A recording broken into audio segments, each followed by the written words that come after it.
Right, guys, welcome to this call, Meet the Coaches, Southeast Asia. So today we have some of the KSI coaches over Southeast Asia, and basically we are representing countries from like Indonesia, Malaysia, and myself from Singapore. And then we also have some guesses, and for those of you who are watching on Facebook Live, just feel free to jump in with your questions anytime, and then we'll get them answered. And we have some more people joining in. All right, so let's get the ball rolling. And let's go to Gary first. Hey, Gary. Hi. Gary, yeah. Tell us more about yourself and your coaching journey. So I was an athlete before, a badminton athlete, and in 2011 I'm starting to be like a coach and player, and after that in 2014 I'm starting to coaching badminton full time. After that I see the fitness industry going, I decided to be the full-time coach, and now I'm doing the strength conditioning coach. And after that, last year I met Ron, and he tell me about the KSI and how the KSI doing, and I interested in that one, and I've been learning it for 1 year.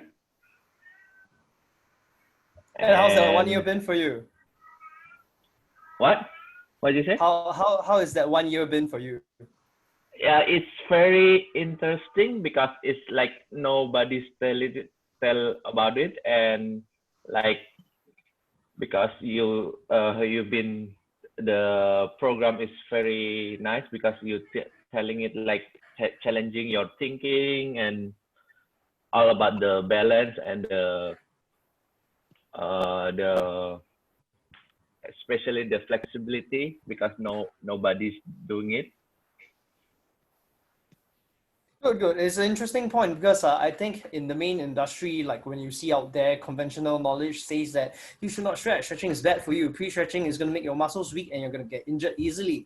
But Gary, thank you for stepping up. You know, once you've done the course, you realize that, hey, you know, it's not that case, and you have decided to go in and try it for yourself. And just a curious question: have you found a difference on how that made to your badminton playing and stuff like that, to your sports?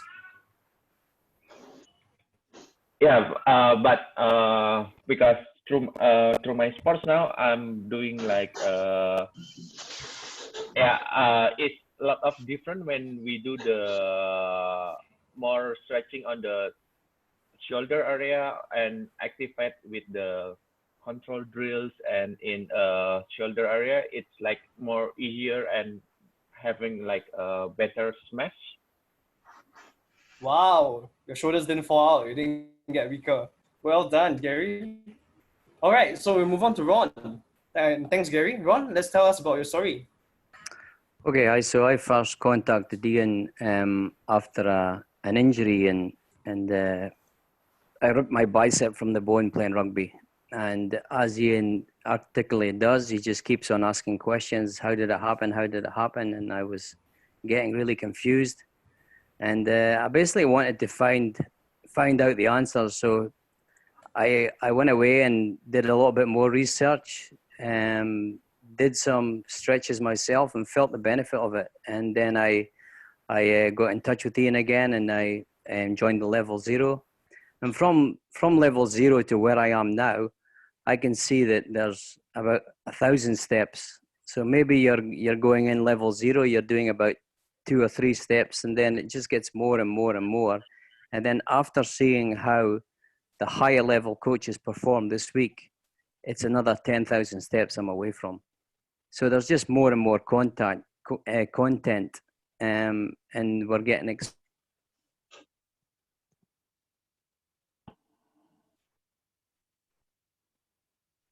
Ron, are you still there? Looks like we might have lost this connection there. So just to add on to what he's saying. Oh, Ron? Hello. Oh no, we lost you there. We What, lost you after you mentioned about the heaps of content that you have been exposed to as you go through the levels. okay, so from that, it's like I find it more and more rewarding as I go through the levels, and also that I can be able to handle my clients better and show them a better way and finding the real benefits of stretching. Well done, Ron. And I reckon that your clients have found it to be very useful, and also and you've applied it to yourself, and that's fantastic. So good job, Ron. And there's a lot more. There's a lot more to come.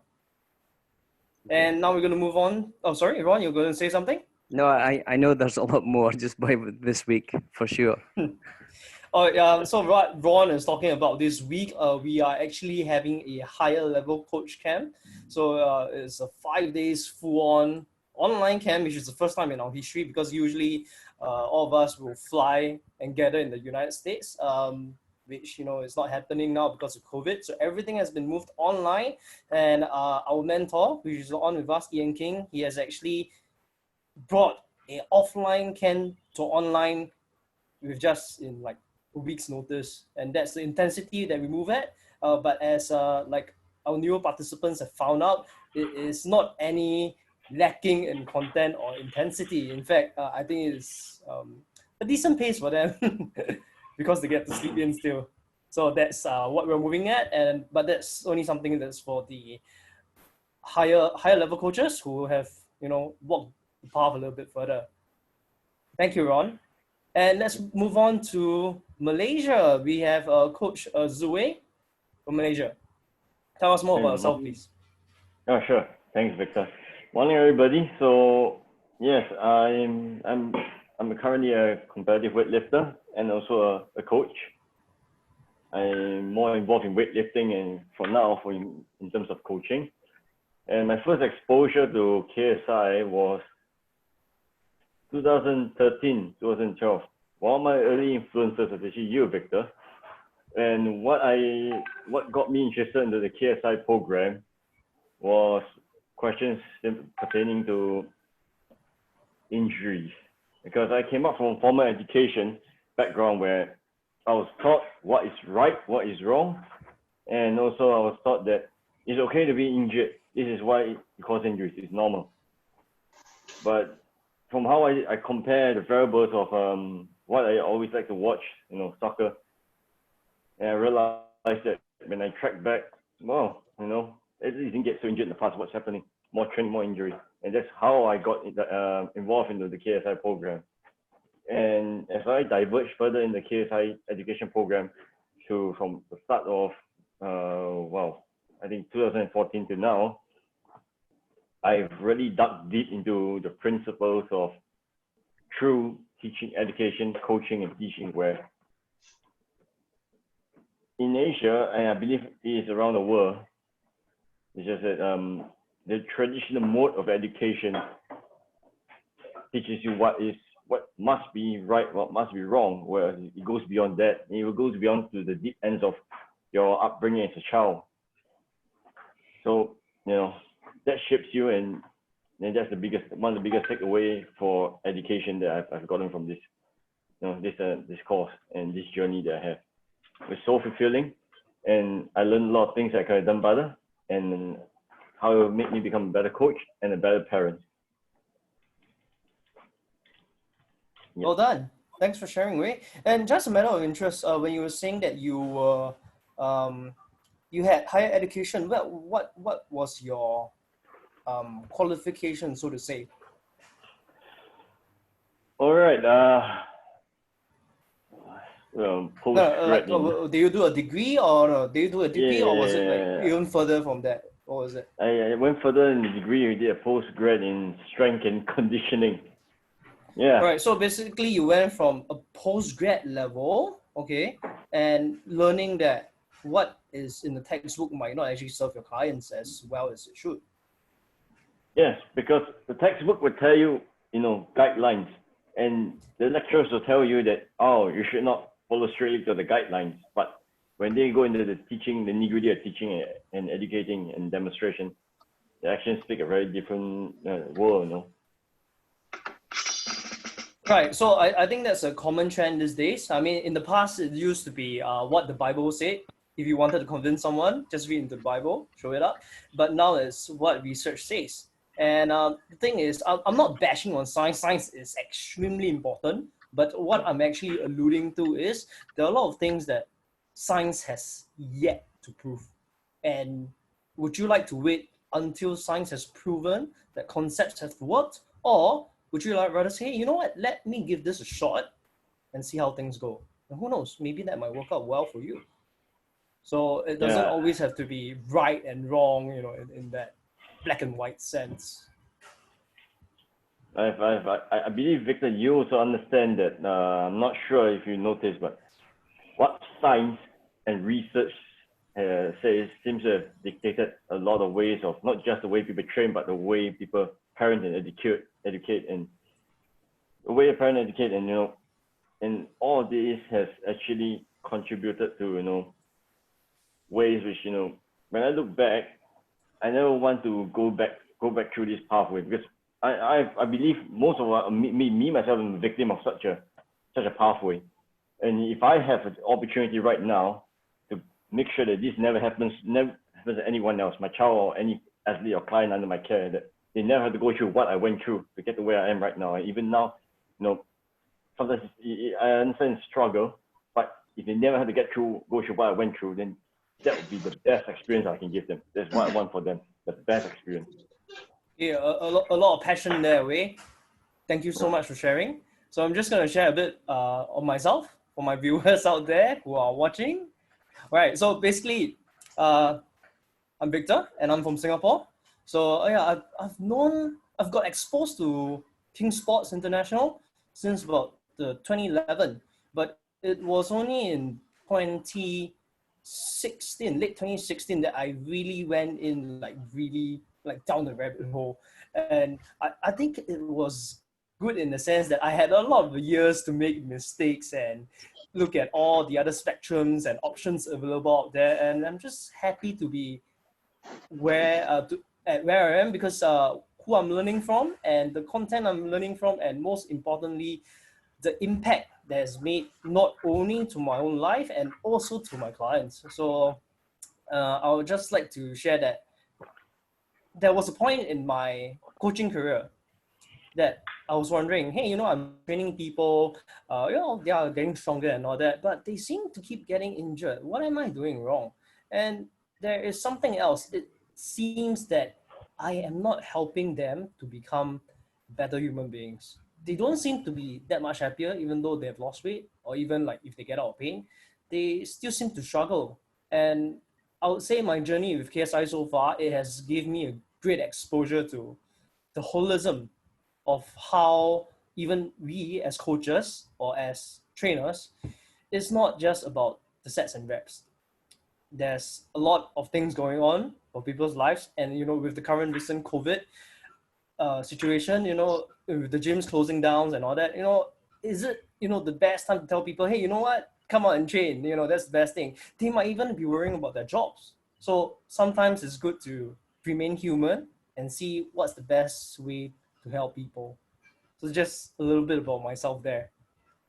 All right, back to you, Gary. So I'd like to know, what's your passion in coaching?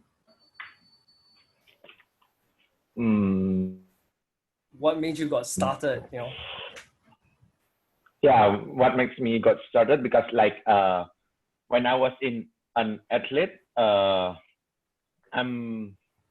playing not for Indonesia. I'm playing for Denmark last time. I feel so different environment there, because there is a lot of like, we have a support team there and we don't have it in Indonesia. And I see how different they take care of the player, and here and there I want to make a difference here in back in Indonesia, and I want to start coaching it, because like they give us like a lot of freedom when we do the training, not always like do the coach say, and the coach say the goals, but after that, how we do it and the freedom, the athlete can get the freedom to do it, and but not, it's very different in here. That's starting to me to get coaching after that. Coaching, and I see like a lot of people like struggling with the uh, weight and movement as well. I want to help them, and that's why I started to be coaching people. That's amazing, Gary. Wanting to help people achieve that freedom and let them experience that level of freedom that you had yourself as an athlete. Yeah. It's great stuff. All right, Ron, how about you? What are you passionate about coaching? Sorry, Ron, you're on mute.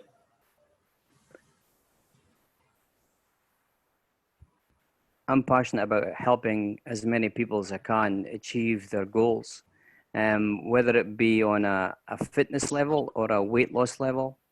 And I find that it's so rewarding when you help people and they give you feedback, and it sort of inspires you to learn more and develop yourself further. Because there are people that come to you and you don't really have the knowledge, and I think the respect we have in the KSI, we hand the coaches hand clients over to other coaches in a higher level. It's not like he's my client, I'm going to keep him. And it's just so refreshing. And that you can go and talk to people and you can see like how's your training going, what path you're going, and how's it working for you. KSI tells you to ask questions basically instead of telling people how to do it, and that's the bottom line. It's like you've had that all your, well, I mean, certainly I've had that all my days. Like you do this, you do that, you do that, you do it this way, and I always sort of was a bit of a rebel and thought, well, there must be another way to do it.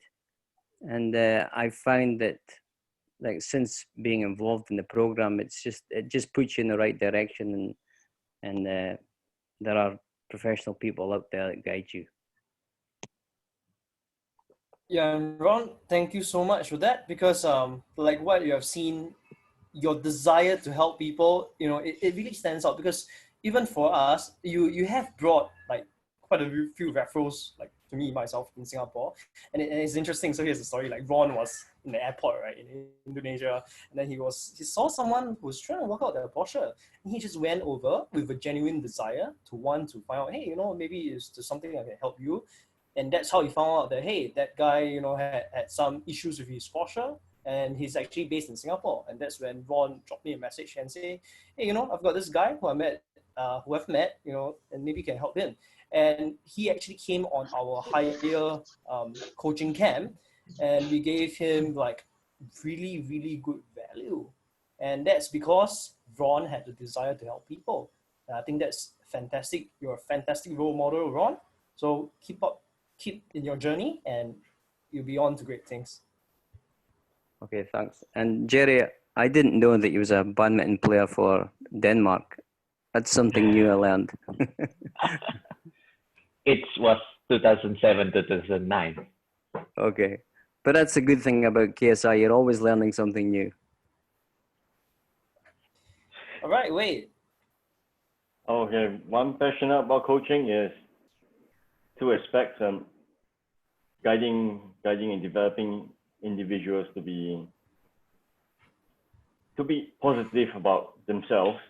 First point, and second point, guiding motivated individuals to their goals in life. That's all I want. And that's what I work towards. Good. I think you can see, for the listeners out there, viewers out there, you can see that common trend that it's about helping people achieve better. And I think at the end of the day, it would be nice if more people in the world is just, we're not just looking out for ourselves. And yes, sometimes we do have our own battles. Everybody's got their own battles to sort out, but it's nice to have a helping hand and, see how everybody can help each other move along the same, in the path to help, to advance in the path. So a little help is always appreciated. So that's cool. And in fact, for myself, I would say I'm not as I wasn't as generous as our colleagues, as my colleagues here, like Jerry, Ron, and Ray. In fact, I was like, before I even started coaching, I was like, hey, I just want to play. I just want to be the best version at playing. I mean, I played quite a few sports growing up, and play has always been a big part of my life. And it was only when I got injured, and it's like, oh shit, I can no longer play. That kind of sucks. So what I do? So I search for a better way to play, and I searched for a way to play without getting injured. And then along the lines, I was already coaching, and I realized that I can actually enable people to have the same experience as me. You can actually play without pain and without all the injuries. And that's when I knew that, you know what, that's what I'm going to be doing. I'm going to be helping people play better. And that's what I think life is about, play, well, you need work, of course, but work and play is good. You got to do both of it. So that's what I'm passionate about. I want people to play until they say that they don't want to play, not because that they are forced by, a knee that's collapsing, their back's giving way. If they get bored, fine, but they should have the final say. And I think that's true freedom in that sense. All right, so I'm just checking the questions panel to see if we've got any questions so far. Okay. No, then I have a question for Gary. So Gary, having done the courses, online courses, what's one breakthrough that you have learned that's been a game changer for you, like when you were coaching? Yeah, for me, it's like the concept of the lines of movement. It's like I really understand because before I thought when you like really want to example like want to have a good smash and good throwing, you need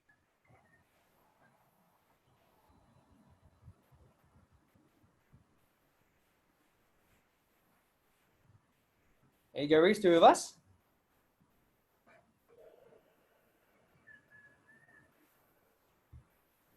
Oh, Gary, it looks like you dropped out for a bit. Yeah, sorry.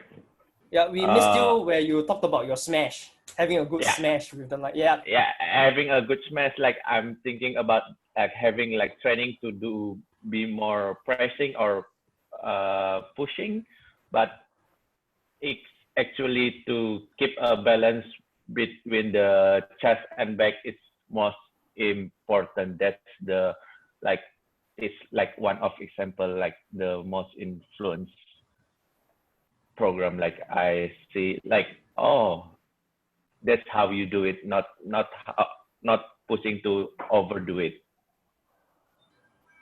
Well, I'm glad that you found that concept out. In fact, here's the interesting thing. Let's talk to the person who came up with all these concepts and how lines of movement has actually impacted the world without the world knowing. And Ian King, to you, please. Thanks, Victor. So back there in the 1980s, I was looking at the physique change in bodybuilders in particular, and I noticed that between, say, the 60s and 70s bodybuilders and the 1980s or the late 70s and the 1980s bodybuilders, there was a shift. They were not as posturally square as they were, and I understood that strength training was doing that to them. I also realized that strength training was rising in its popularity in the world of sport.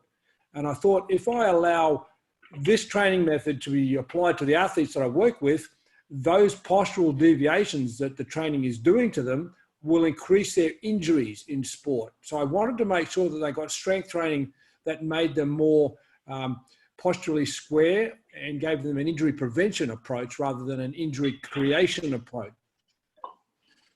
So to understand it, I had to create categories of exercises. And over many years, I came to the conclusion of the lines of movement concept, which involved the already existing concept of pushing and pulling, but I applied then to 2 planes, vertical pushing and pulling and horizontal pushing and pulling.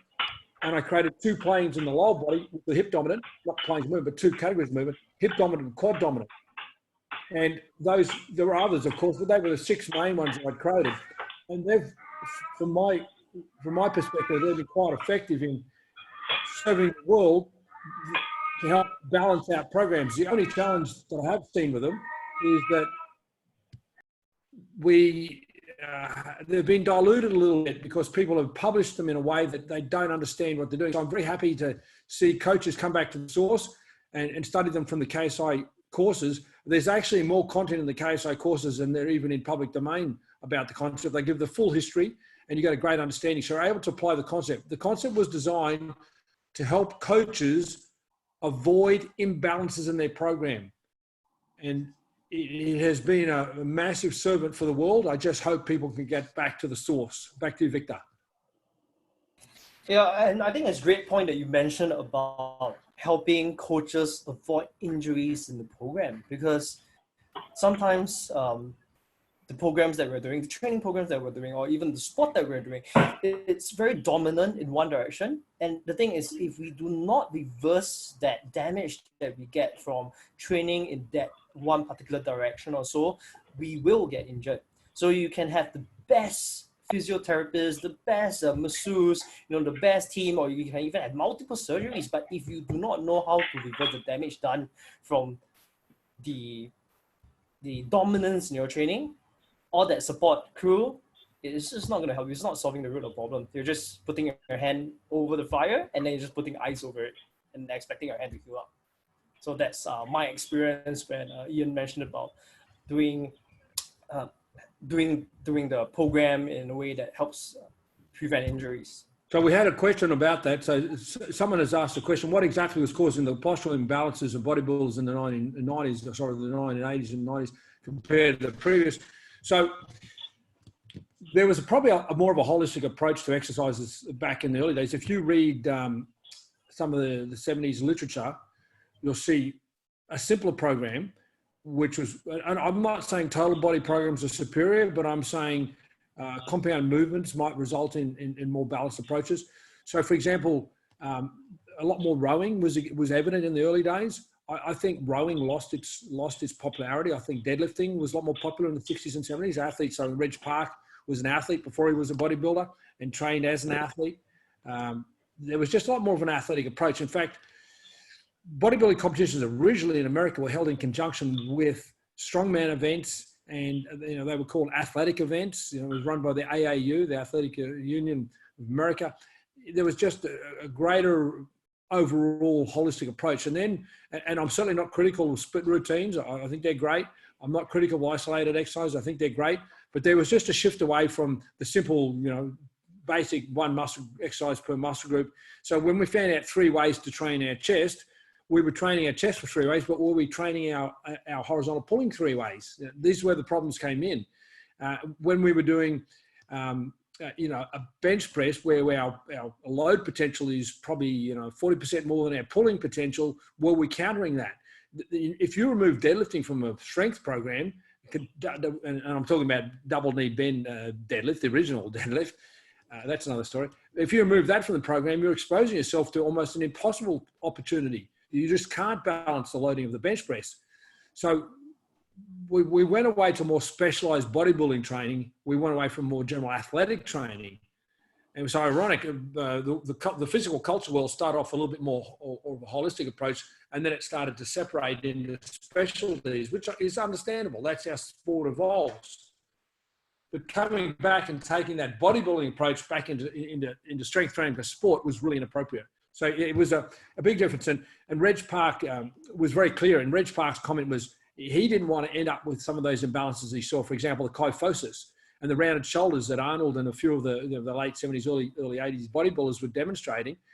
And Reg, as he evolved later in his career, stopped flat benching and only incline bench because he was very conscious of the risk involved. And, we all have different solutions. My solution is to make sure people deadlift and that they stretch their chest. So, stretching was lost, deadlifting was lost, and therefore you can't maintain balance in posture when you start dropping and modifying some of those earlier philosophies. So they were the main things in answer to that question that changed the shape of the bodybuilders. as they came into the 1980s? Back to you, Victor. Great question. Appreciate it. Great question there, yeah. And we can see the extensive history that's involved in this whole concept and development. Good question. All right, so Ron, to you. So what's one breakthrough that you have learned that's a massive game changer for you in your coaching career with your clients? Well, the biggest thing I've taken out of it is the way that you handle the client as such. The client it's more like as a holistic path you want to take them down.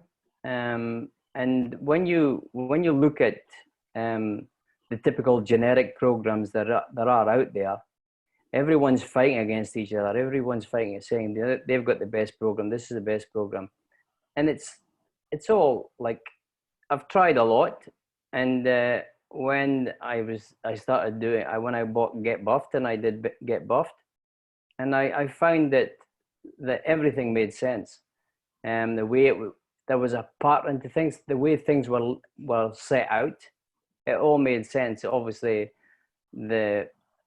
it took a while for me to get into the stretching as such, but when I started to get more involved in that, then I thought, well, that's it for me. That's when that was a light bulb moment for me.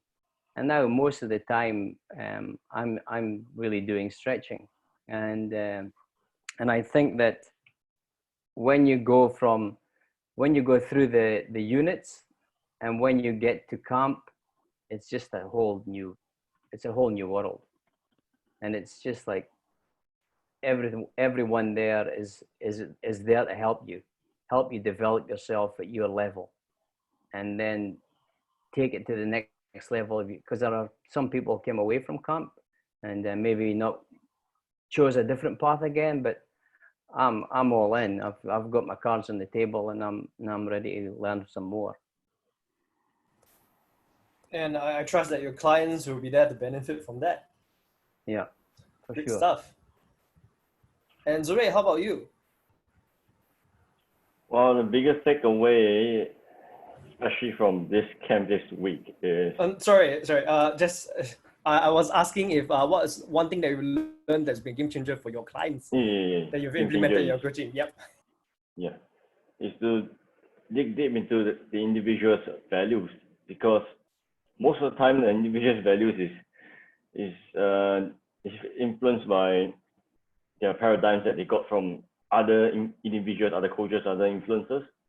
Let's give one example of one of the cultural influencers or environmental influences from a child that I got. One of it was that, oh, you don't need to stretch. Flexibility is not important. Just take a stretch, hold it for 5 seconds, and it wasn't real 5 seconds, it's 1, 2, 3, or 5, And say nothing wrong, it's not important. And you just go and run or do whatever you want. So as a child, I got imprinted that until when I grow older, I realized the importance of that through education.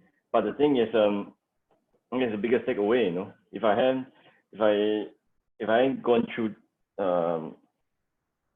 such a education opportunity, I would have never found out that digging deep into the person's individual value, the client's or the athlete's value, can open so many doors of opportunity.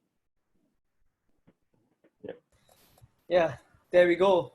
Also is like what we mentioned earlier, is really not just about the sets and the reps and whatever that's in the program, It's a lot more than that when it comes to training somebody or even helping somebody. And which is a great lead into what I'm about to share for mine. Because here's a question for all of you who's listening. If you think back, have you got like a teacher when you're a young kid, that they said one thing to you and that just kind of stuck in a positive way throughout your life? I mean, maybe like for me now, wash my hands before I eat. It's definitely it's good for this situation now.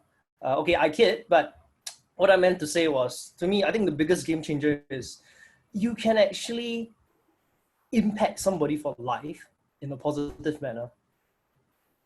With depending on how you get across the message to them. And the thing is, you are able to help someone in a very, very short period of time. But you have to really want to be able to help them.